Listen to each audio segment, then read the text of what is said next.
A new dawn is rising in West Africa, not with fanfare, but with fierce resolve. What began as defiance has become destiny. The Sahel is no longer waiting for change, it is leading it. And with Chad stepping forward, the message is clear. A bold, Pan-African revolution is reshaping the future of the continent. For nearly half a century, ECOWAS symbolized the hope of regional unity, founded on dreams of cooperation, trade, and peace. But in recent years, that hope has dimmed. As insecurity deepened and external influences tightened their grip, a new force emerged from the heart of the Sahel, the Alliance of Sahel States, or AES. Comprising Mali, Niger, and Burkina Faso, AES was born not out of rebellion, but out of necessity. Its leaders, faced with rampant terrorism, economic hardship, and political interference, chose a different path. One that prioritizes sovereignty, collective security, and self-reliance. And now, Chad is joining this movement, signaling a new era of African-led solutions to African challenges. This is not fragmentation, it is transformation. The departure of the AES nations from ECOWAS in January 2025 was a defining moment. These states raised critical concerns. Sanctions that hurt ordinary citizens, lack of security assistance, and foreign meddling in domestic affairs. Instead of waiting for change, they decided to become the change. The formation of AES wasn't a breakdown, it was a breakthrough. And Chad, long viewed as a Western stronghold in the region, is now realigning. After decades of military cooperation with France and the United States, Chad has begun to chart its own course. The withdrawal of foreign troops and the end of defense pacts were not acts of isolation, but of empowerment. Chadian officials have expressed clear interest in joining AES. Their army is already training alongside Sahelian forces in joint exercises.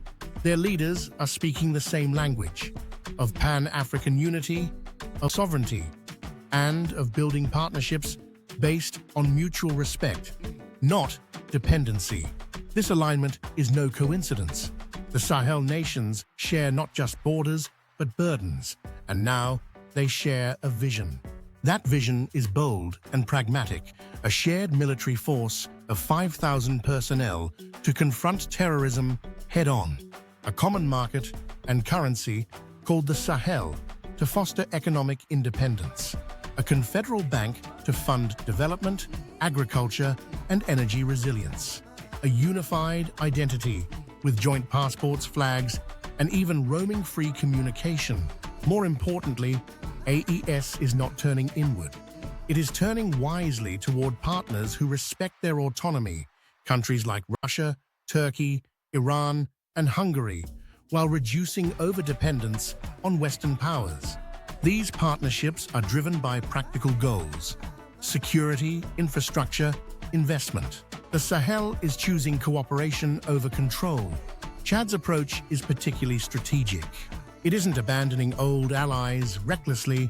It is embracing a new, balanced foreign policy that reflects today's multipolar world. With ties to the AES and fresh partnerships with Russia, the UAE, Turkey, and Hungary, Chad is expanding its options and ensuring its sovereignty. This shift is a sign of maturity, not volatility. It reflects an understanding that Africa must take ownership of its future. The days of being dictated to from abroad are over. The Sahel is standing tall, and others are taking notice. And while challenges remain, from terrorism to economic hurdles, the AES represents hope. It shows what's possible when nations unite around common purpose and shared destiny. It is not merely reacting to the failures of the past, it is building a new foundation for the future. What's happening in the Sahel isn't just history, it's legacy in the making. What do you think? Can the AES become a true model of African unity and strength? Drop your thoughts in the comments, let's hear your voice. Like this video if you support African-led solutions. Subscribe for more insights and updates from across the continent. Share this story because the world needs to hear Africa's voice told by Africans. This isn't the end of ECOWAS, but it may be the beginning of something greater. The Sahel isn't breaking apart, it's breaking through.